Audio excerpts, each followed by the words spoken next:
Assalamualaikum warahmatullahi wabarakatuh. Selamat pagi sahabat Bawaslu. Jumpa lagi bersama kami Bawaslu Kabupaten Temanggung dalam acara Solutif, sosialisasi pengawasan pemilu partisipatif Bawaslu Kabupaten Temanggung. Acara yang membahas tentang kepemiluan bersama saya Adi Faisal Aziz.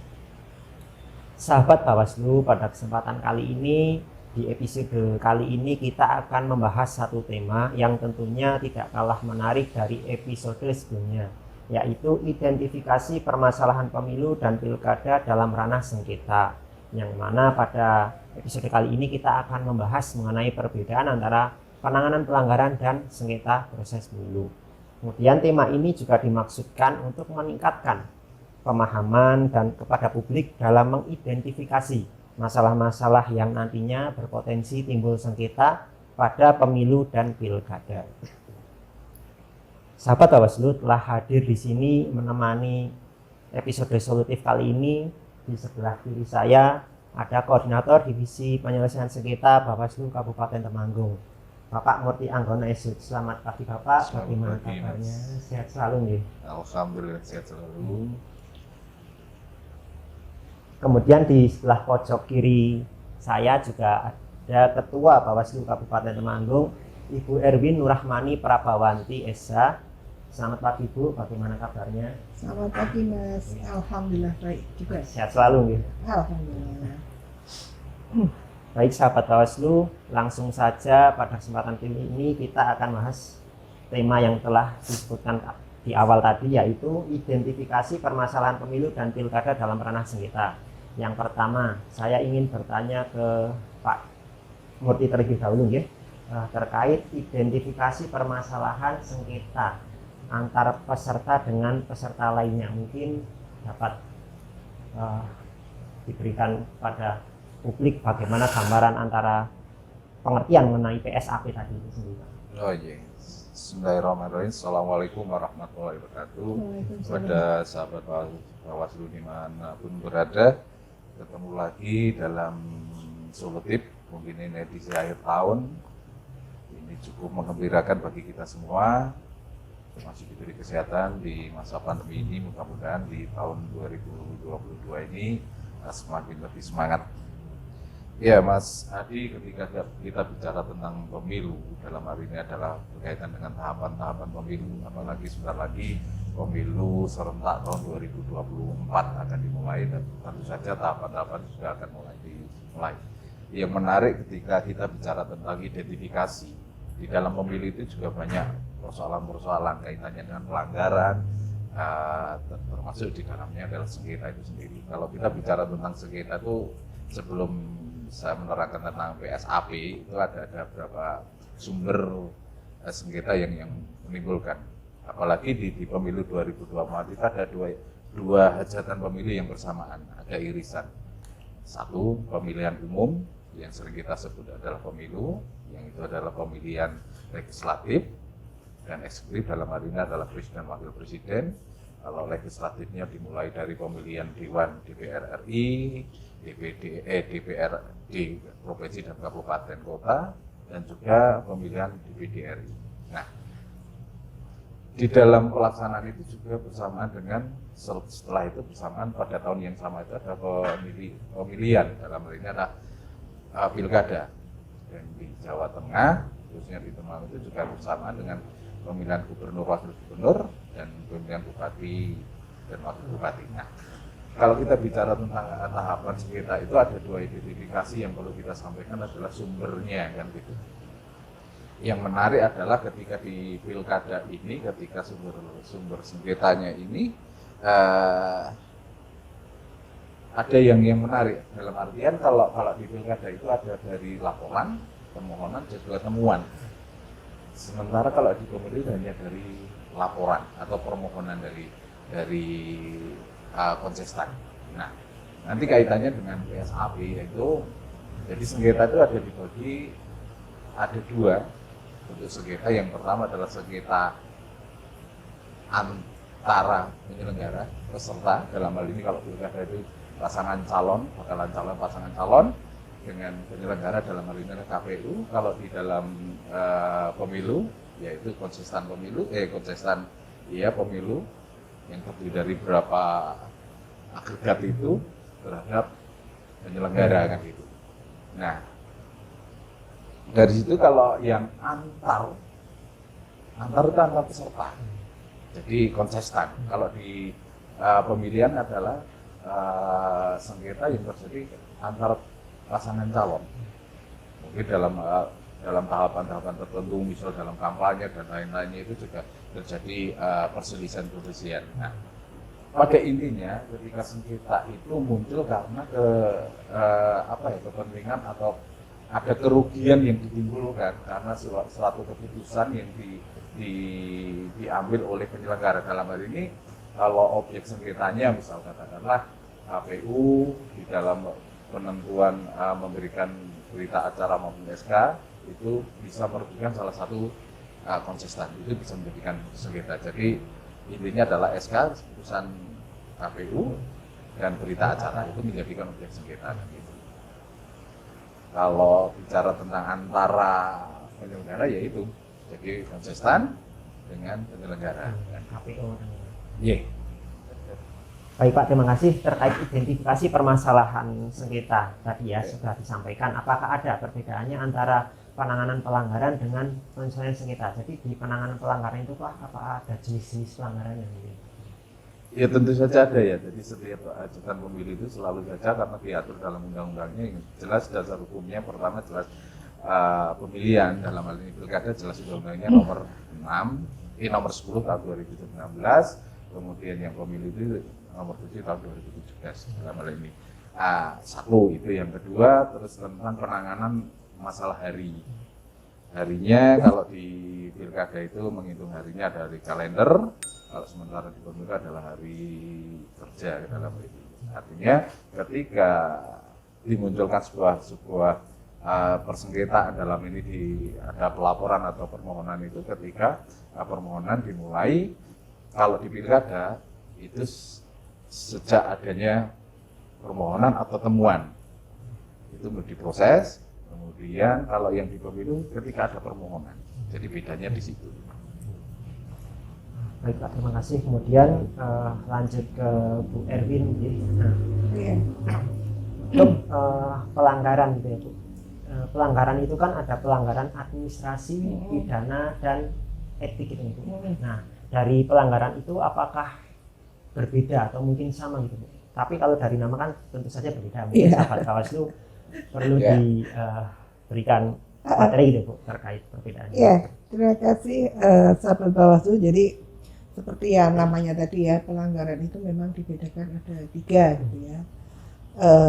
Pelanggaran administrasi ya diatur dalam pasal 460 ayat 1 Undang-Undang Nomor 7 Tahun 2017, yaitu meliputi pelanggaran terhadap tata cara, prosedur atau mekanisme yang berkaitan dengan administrasi pelaksanaan pemilu dalam setiap tahapan penyelenggaraan pemilu gitu ya.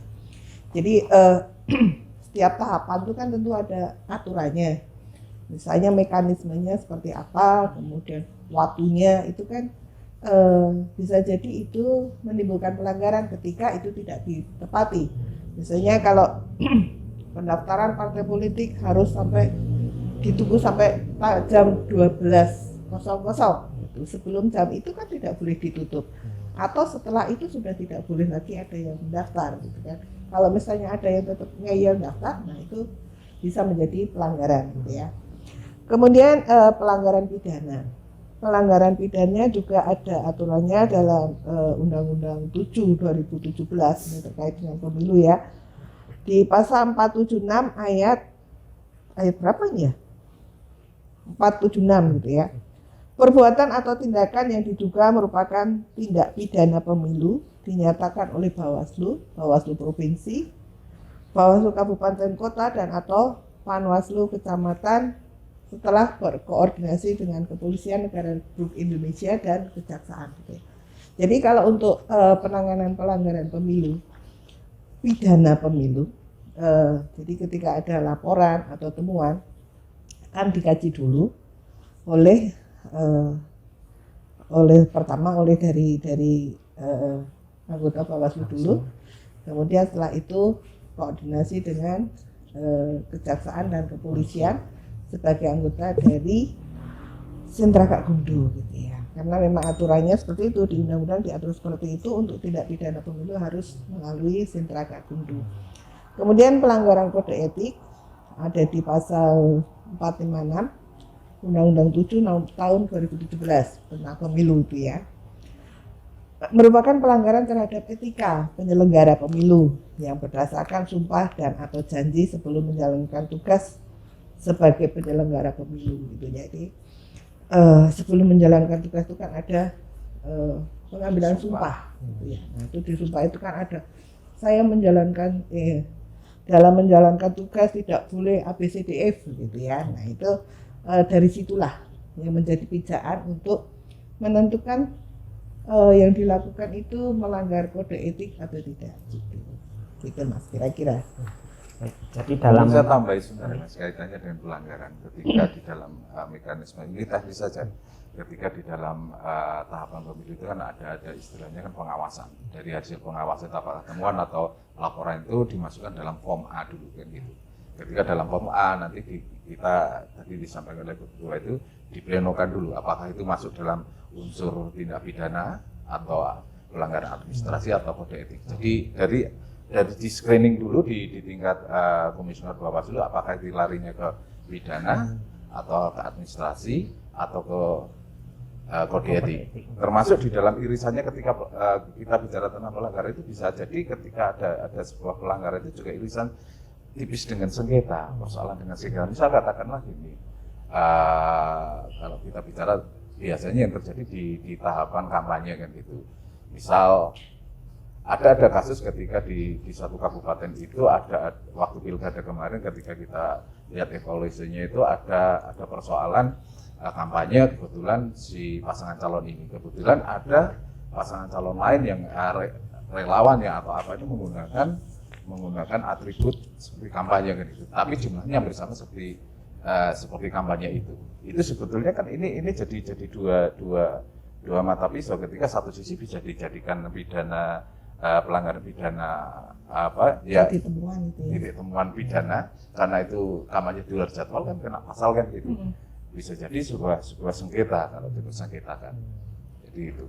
Jadi memang kita harus hati-hati ketika membaca sebuah pelanggaran itu harus kita cermati dasarnya adalah kekuatan kita adalah di rapat pleno. Jadi di situ kita bisa menyelia ketika persoalan-persoalan itu muncul sebelum nanti apalagi kalau di tingkat pidana kita harus ketemu dengan Gakumdu dengan segala macam persoalan kita jadikan satu.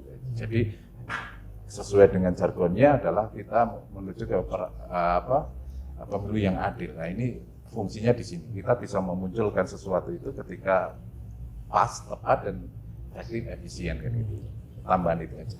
Baik, jadi dari laporan atau temuan itu yang masuk berarti Bawaslu itu menseleksi gitu ya Pak? Iya. Apakah masuk di pelanggaran pidana atau etik atau ya, bahkan mungkin jadi bisa tidak serta-merta terus ini langsung ke sana.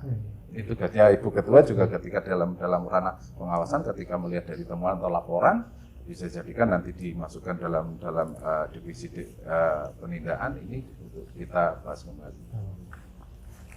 Baik, kemudian Pak Murti lagi ya terkait hasil penghitungan suara. Nah, kemudian apakah itu ketika ada calon yang tidak puas dengan hasil suara yang diperoleh, apakah diajukan ke Bawaslu Pak? Iya. Pemilu dan pilkada mungkin. Jadi gini ya, ya sering sekali ketika kita bicara tentang sengketa itu selalu saja hampir semua sengketa itu maksudnya dalam Bawaslu kan itu ranah Bawaslu.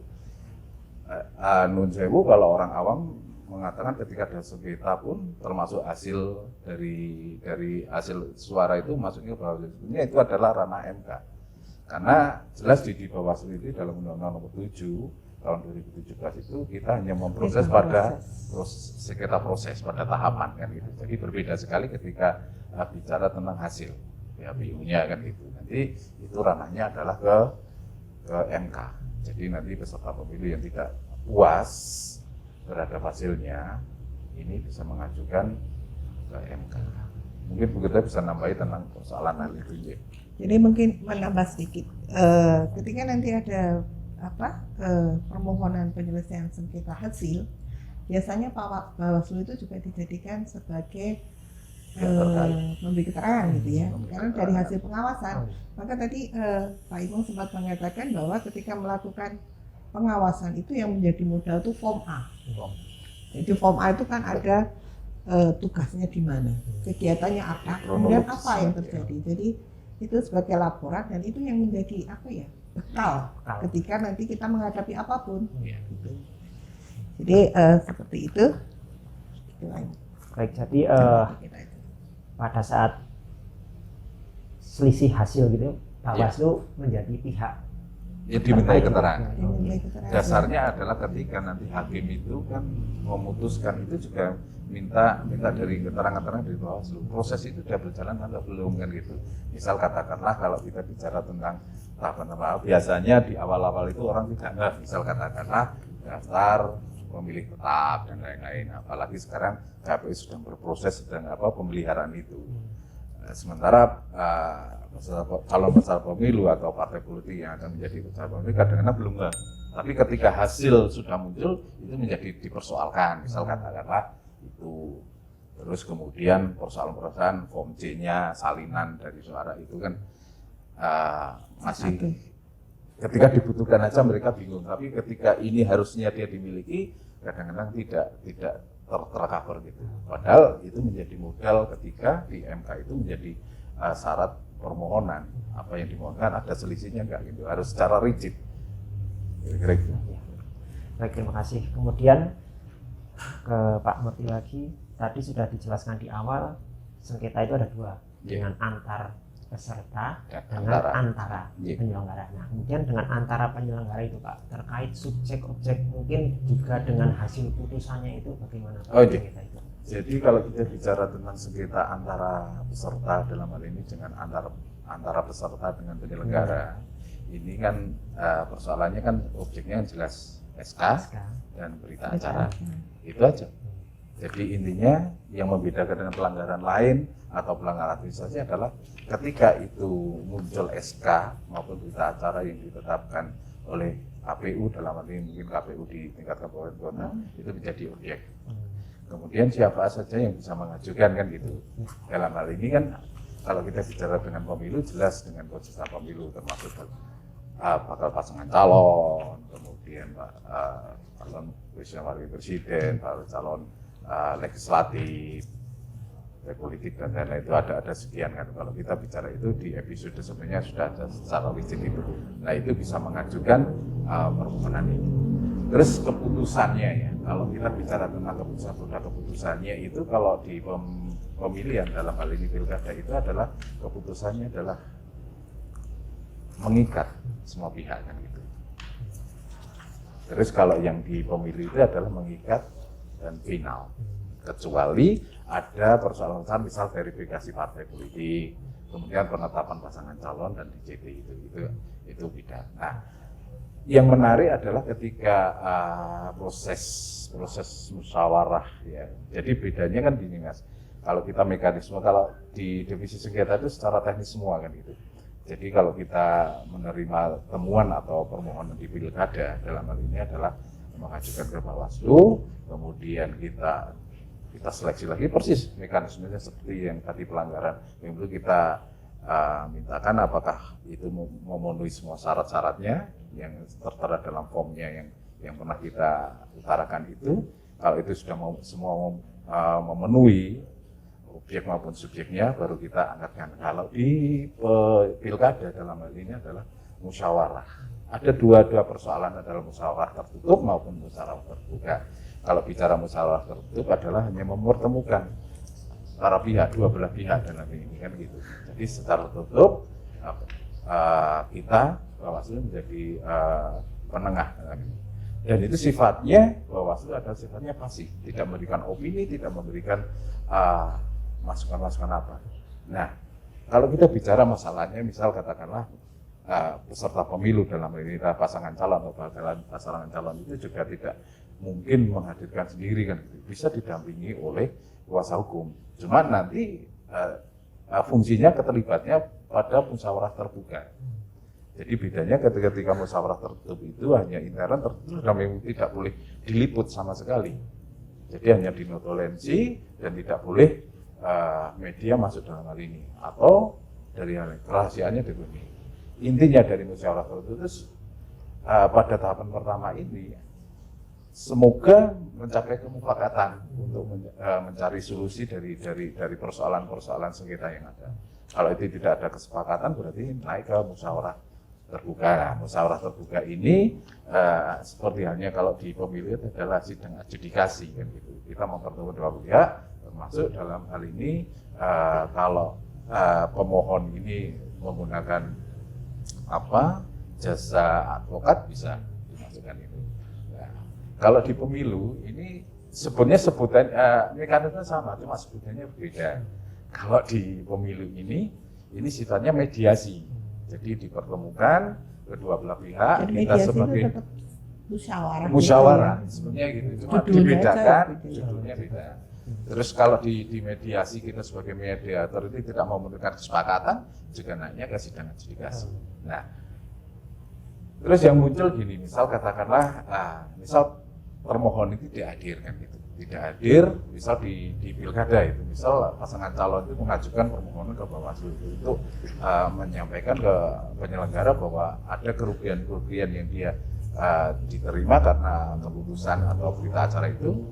Kalau misal penyelenggara tidak hadir dalam 2 kali, itu langsung naikkan kepada tahapan musyawarah terbuka. Tapi kalau dibalik, kalau yang pemohon itu 2 kali tidak hadir, ya sudah gugur kan gitu. Karena dia yang memohon kan gitu. Berarti nggak niat gitu Nggak ya. niat. Terus yang kedua kalau di pemilu juga sama sebetulnya kan gitu. Ketika pemohon ini atau termohon dalam hal ini kalau yang antara ya itu tidak hadir juga kita naikkan dalam 2 kali, naikkan menjadi adjudikasi, termasuk yang kaitannya dengan antar peserta. Tapi kalau pemohon 2 kali tidak hadir ya itu berarti kan gugur kan gitu. Jadi kita tidak memaksakan. Sifatnya sebenarnya sengketa itu hanya sifatnya pasif. Kita menunggu dari hal itu. Jadi kemudian hasil dari keputusannya itu kalau di pilkada itu ketika bicara tentang keputusan yang disampaikan tidak memenuhi kesepakatan atau tidak puas, pihak pemohon itu bisa mengajukan ke PT-Tun kan gitu. Jangka waktunya sekian. Di PT-Tun tidak puas pun bisa mengajukan ke Mahkamah Agung gitu, untuk pilkada. Sementara kalau di pemilu ketika sidang adjudikasi sudah diputuskan, kemudian pemohon ini tidak merasa puas, masih diberi kesempatan untuk mengajukan koreksi. Cuma waktunya cuma 1 hari. Nah, nanti kalau di dalam yang mengoreksi nanti Bawaslu RI. Nanti sampai Bawaslu RI dikoreksi, ternyata pemohon ini tidak puas, masih dikasih waktu 5 hari untuk mengajukan ke PT-Tun.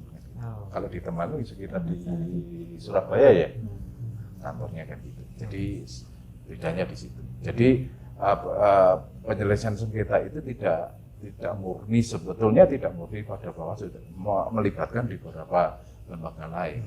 Karena untuk mencapai keadilan kita butuhkan secara mekanisme, secara undang-undang itu diperlukan lembaga-lembaga peradilan yang lain. Tapi semuanya harus pintunya lewat Bawaslu dulu. Nggak mungkin tiba-tiba pemohon waktu ke PT itu ke Mahkamah Agung untuk mengajukan permohonan sengketa itu. Baik Pak Imung. Kemudian lanjut ke Bu Erwin lagi Bu, terkait tadi telah dijelaskan terkait pelanggaran, kan ada pidana, administrasi dan etik. Nah, untuk mekanismenya itu bagaimana Bu, terkait laporan, subjeknya atau mungkin juga hasil putusannya itu yang mengeluarkan siapa? Ya, jadi kalau di pemilu atau pemilihan itu kan tentunya tidak mungkin tidak ada masalah gitu ya.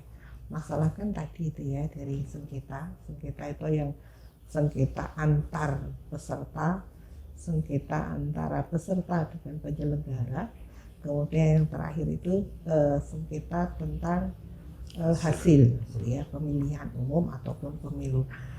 Kemudian selain itu kan masih ada tadi ya penanganan pelanggaran administrasi, kemudian pelanggaran pidana dan pelanggaran kode etik.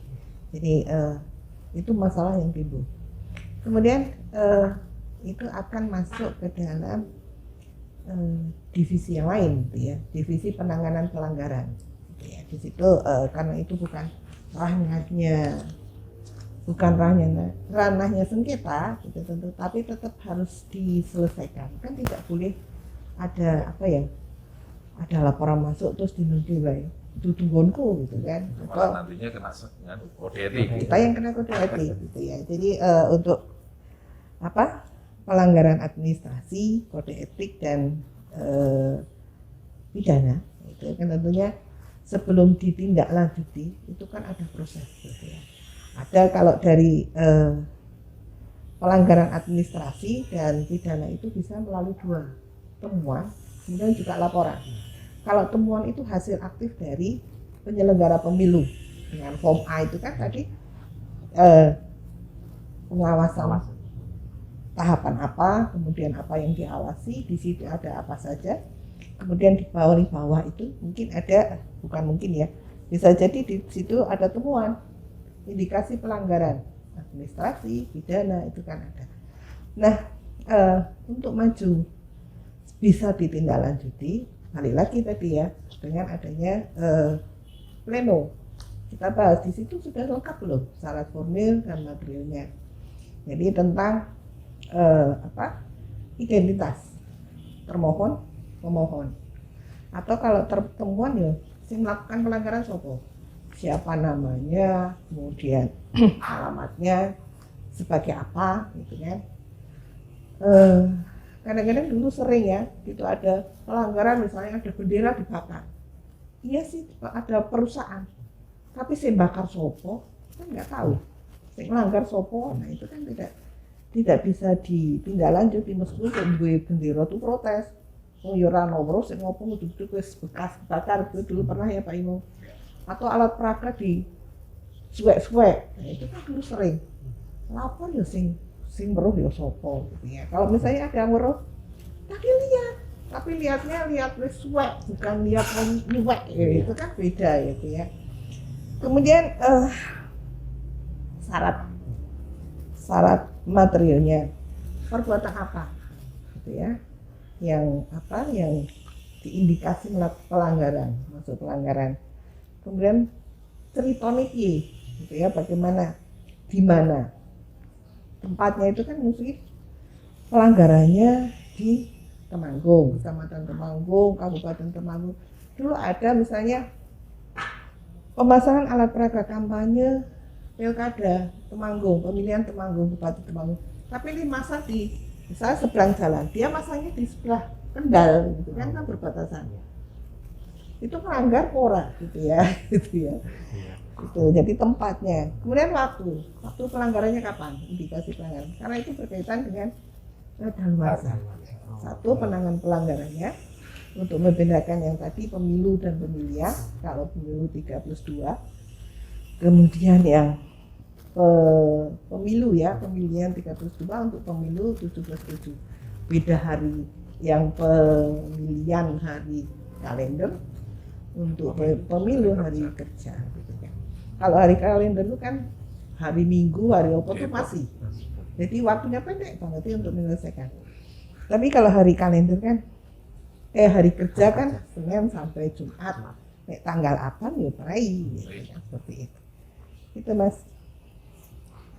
Baik, terus terkait penanganan pelanggaran tadi, kemudian yang memberikan putusan itu siapa Bu? Apakah dari Bawaslu untuk pelanggaran pidana dan kalau pidana itu kan tadi ya, setelah kita di pleno di kita itu memang kita yakin itu ada pelanggaran pidana, tentu berkoordinasi dengan Gakumdu, Kejaksaan dan Kepolisian. Dari itu kan dikaji lagi unsur-unsurnya. Kenapa butuh dari 2 unsur tadi?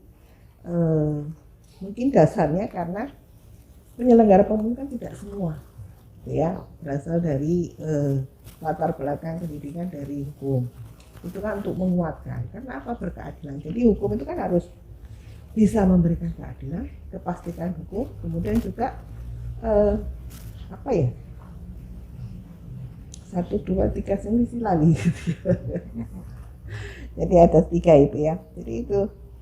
Kemudian kalau untuk setelah dari Kak Gungdu, kemudian sudah yakin itu memenuhi unsur, barulah masuk ke pengadilan negeri gitu. Di situ kemudian setelah diperiksa dari saksi pelapor, terlapor, kemudian saksi-saksinya, kalau itu memang memenuhi unsur, tentunya akan dijatuhkan putusan pidana di situ gitu ya. Kemudian kalau misalnya tidak terima gitu ya, dia bisa mengajukan banding seperti pidana biasa gitu ya. Jadi kalau tidak terima dengan putusan, dia akan naik banding. Itu diajukan paling lama 3 hari setelah putusan dibacakan. Dan putusan pengadilan tinggi banding tadi merupakan putusan terakhir dan mengikat serta tidak dapat dilakukan upaya hukum lain. Gitu.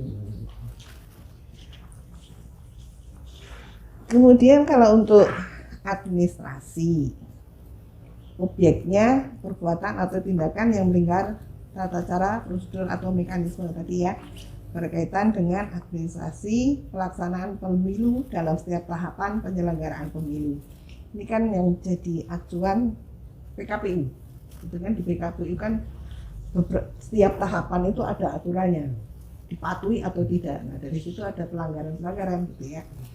Kemudian ada juga pelanggaran yang TSM, terstruktur, sistematif, masif. Saya itu kadang-kadang kebalik dengan TMS.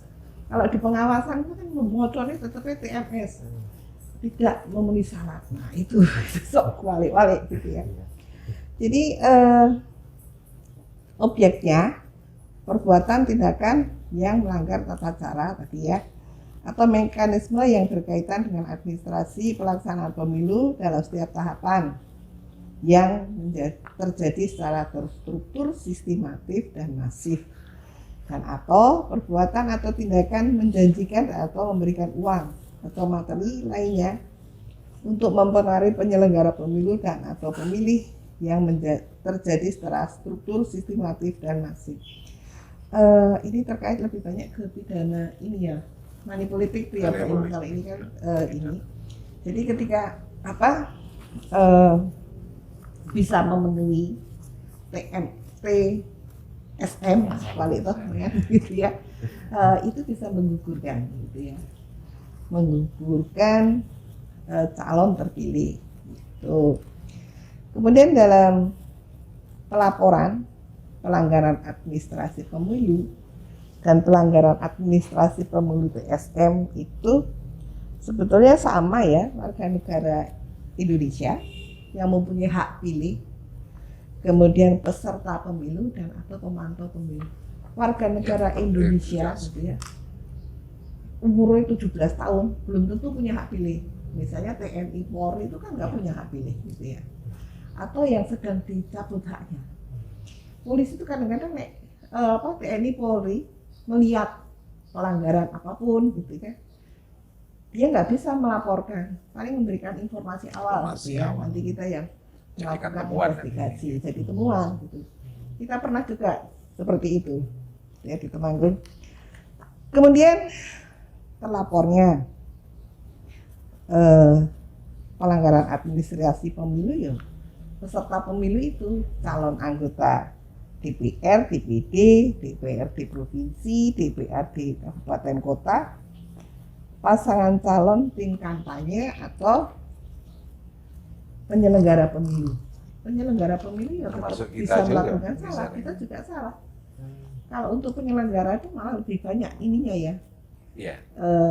Pidananya lebih banyak gitu kan, mengerti tambahan gitu ya. Jadi kalau umumnya itu misal katakanlah ketika diputus pidana sekian tahun, dia tak ada tambahan sebagai penyelenggara. Jadi beratnya itu di samping sudah kena kode etik, juga kena pidana itu. Satu persoalan.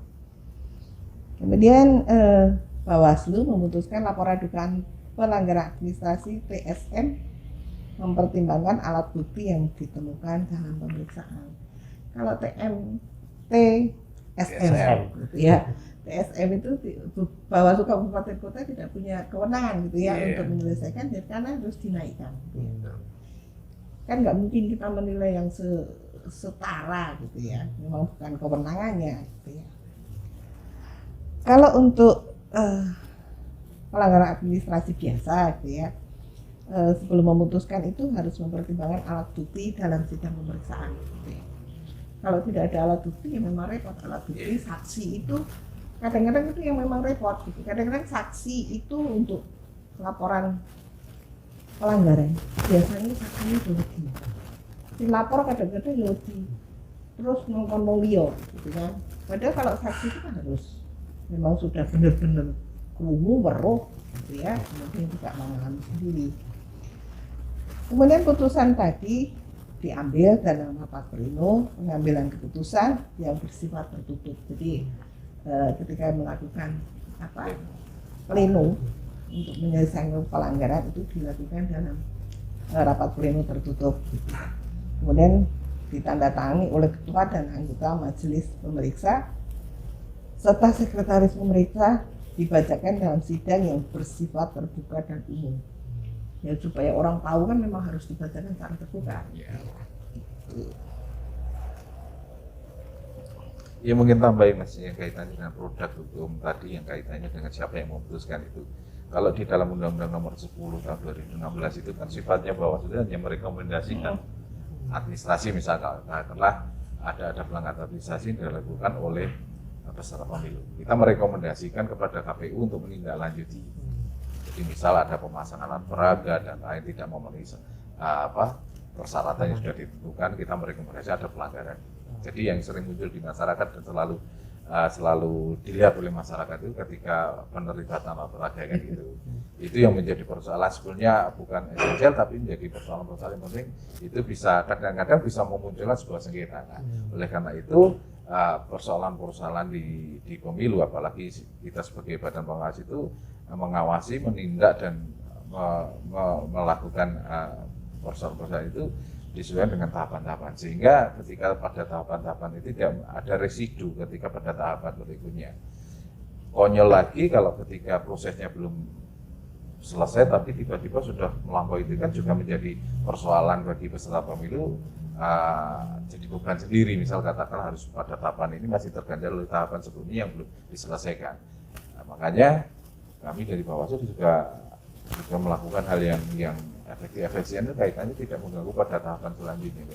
Jadi kalau di pemilu tadi yang disampaikan, dibacakan dan lain-lain itu kan sifatnya keputusan.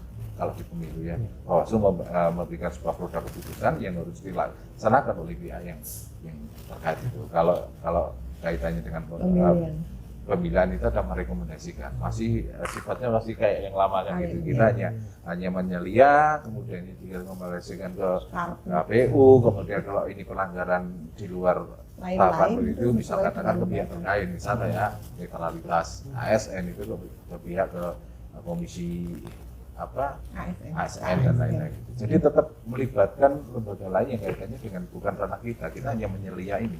Semua hal persoalan-persoalan yang kaitannya, apalagi di pemilu besok itu semua lapisan masyarakat, semua unsur itu akan masuk di dunia politik ini, karena ini sangat seksi sekali isu-isu itu, apalagi nanti 2024 ini tahun pemilu kan, semuanya tercurah di perhatiannya di pemilu 2024. Ini menjadi tantangan berat bagi kita, makanya salah satunya kita melakukan sosialisasi ini karena kita diberi kewajiban tanggung jawab untuk memberikan sosialisasi untuk pencegahan itu, melakukan pencegahan lebih baik daripada kita menindakkan itu, daripada kita mengobati itu.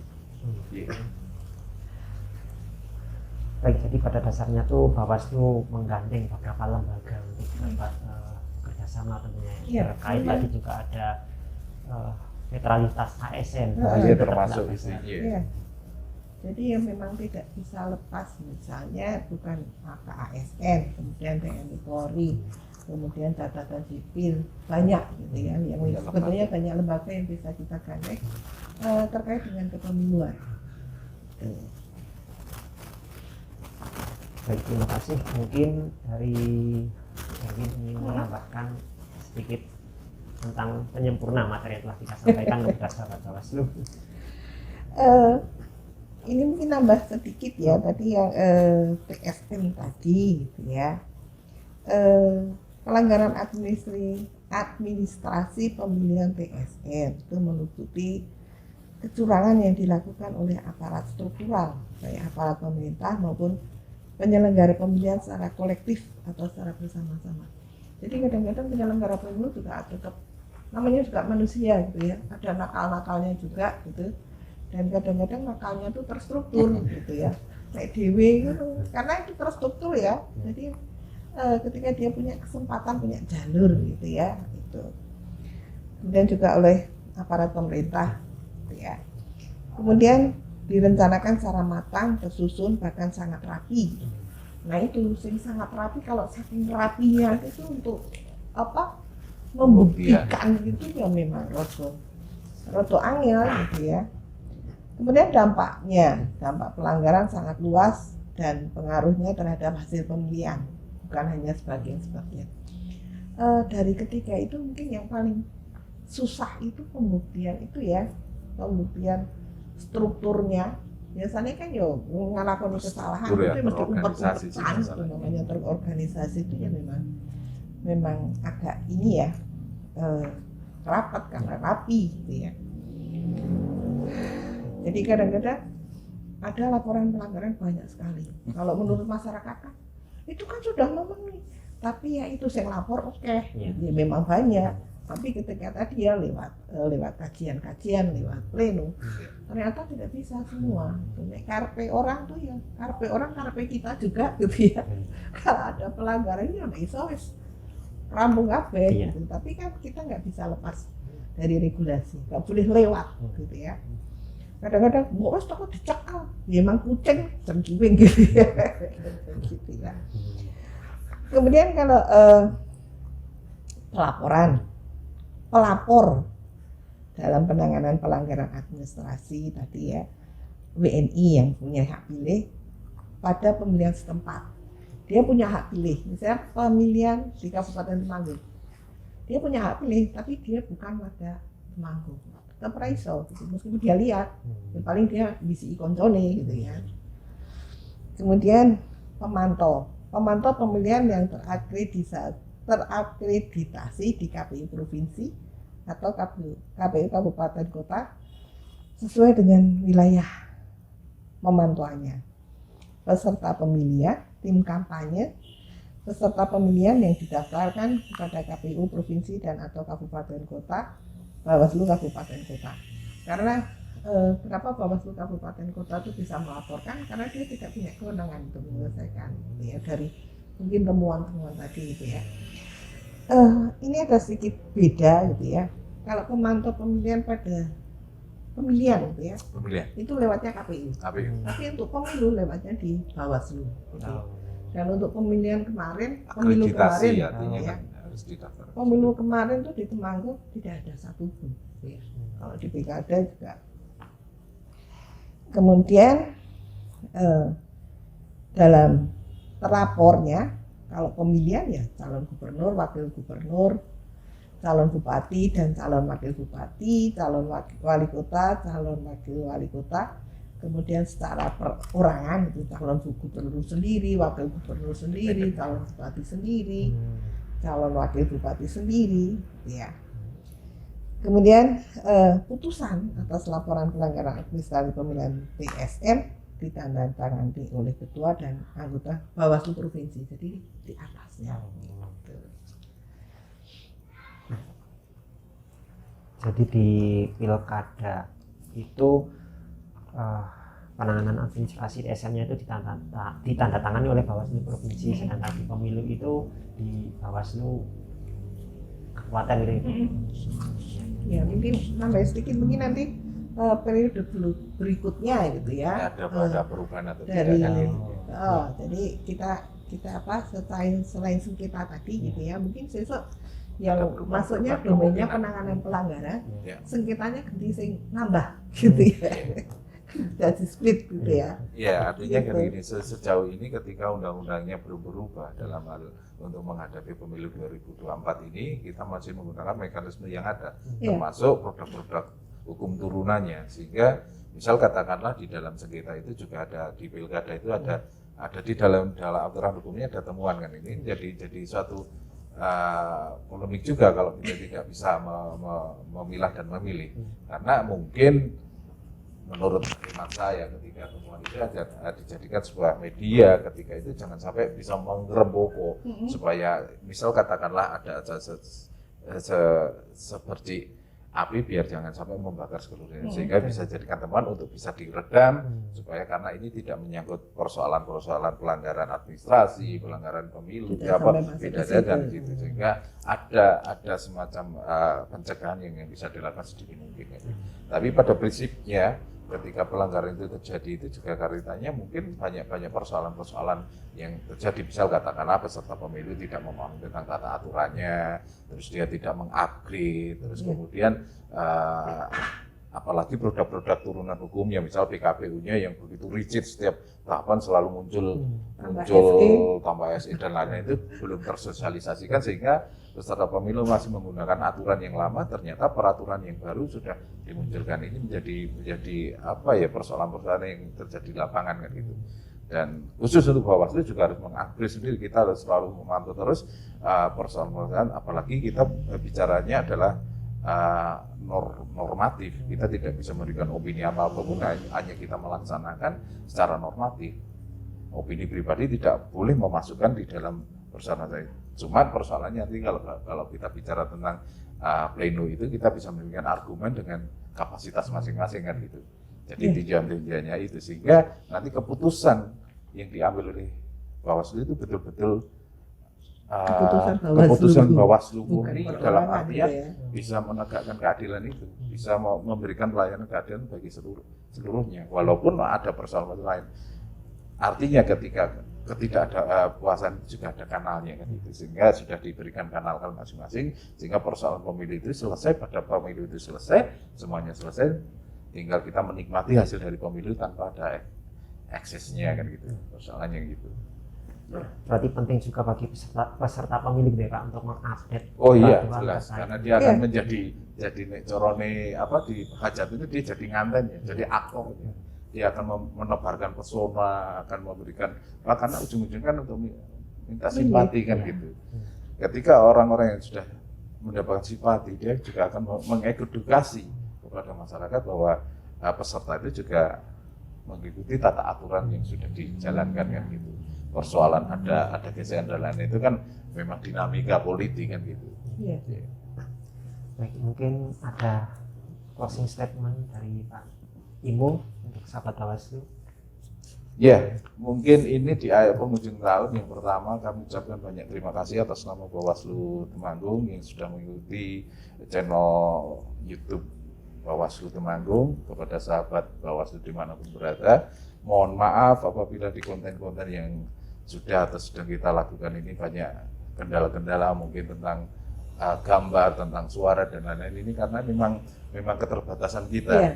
Sebenarnya kita juga efek dari pandemi inilah yang membuat kita harus segera percepatan harus kita tinggal dalam hati. Artinya ketika tadinya kita harus offline bertemu dengan masyarakat, kita mau tidak mau harus menggunakan teknologi berupa sosial media ini. Jadi yang tadinya kita tidak pernah dihadap kamera, kita harus terpaksa dengan kamera ya, dengan segala macam cara, karena ternyata kita bicara di depan kamera pun jadi persoalan sendiri. Karena waktu kita fit protes tidak ada tes untuk bicara di depan kamera. Tapi lepas dari apapun, kalau kita bicara ke depan, apalagi ini yang menarik juga ketika kita tidak tahu kapan pandemi berakhir. Karena ini sudah digodok juga, mudah-mudahan ada persoalan kalau kita bicara tentang sengketa, ada sidang sengketa yang secara online kan, ini masih digodok itu. Mungkin seperti yang di KPP itu kan sudah online juga. Sudah online, gitu. Jadi tidak harus kan. Nah persoalannya ini juga menjadi PR kita, juga bagi PR penyelenggara lain, juga bagi PR bagi peserta pemilu dan masyarakat kan gitu. Sekali lagi mudah-mudahan konten ini bisa bermanfaat dan kami mohon masukannya, kritikannya dan saran sehingga bisa memperbaiki channel, terutama channel YouTube Humas Bawaslu ini. Karena ke depan kita masih akan menyapa sahabat Bawaslu dimanapun berada, memberikan informasi penting kaitannya dengan persoalan-persoalan pemilu ini. Mungkin dari Perwin ada tambahan sedikit? Ya, kalau tambahan dari saya tuh seperti biasa gitu ya. bahwa pemilu dan pemilihan itu merupakan hak kita, tanggung jawab kita bersama. Tidak bisa dilepaskan hanya untuk penyelenggara pemilu, kemudian pemerintah. Jadi semua untuk mendapatkan pemilu yang lebih berkualitas itu tanggung jawab bersama, bareng-bareng gitu ya. Kalau misalnya sekarang gitu ya, biasanya orang repot tentang daftar pemilih itu ketika wis bagi C6 panggilan, itu undangan, bukan undangan sih, pemberitahuan pelaksanaan pemilihan. Jauh-jauh hari itu biasanya itu kosik paling sesuk gitu ya. Jadi itu terutama itu kalau yang masyarakat. Kemudian banyak lagi. Nah, itu seperti Pak Kim katakan tadi, insya Allah ke depan kita masih akan memberikan menyapa gitu ya sahabat Bawaslu melalui channel di YouTube. Kemudian kami juga mohon maaf atas segala kekurangan. Terima kasih atas kerjasamanya dari masyarakat, atensinya. Itu aja. Mas. Mungkin terakhir kita ucapkan selamat tahun baru bagi sahabat Bawaslu dimanapun berada. Mudah-mudahan di tahun 2022 kita lebih semangat, lebih memberikan manfaat barokah yang lebih baik, dan khususnya tetap sehat dan bahagia. Baik, terima kasih kepada Bu Ketua dan Pak Imung atas materi yang telah disampaikan. Semoga dapat bermanfaat bagi sahabat Bawaslu dimanapun berada. Baik sahabat Bawaslu, bagi sahabat Bawaslu yang ingin menyampaikan masukan, saran, dan kritik dapat ditulis di kolom komentar di bawah video kali ini. Sekian episode resolutif kali ini. Saksikan episode resolutif selanjutnya. Wassalamualaikum warahmatullahi wabarakatuh. Waalaikumsalam warahmatullahi wabarakatuh.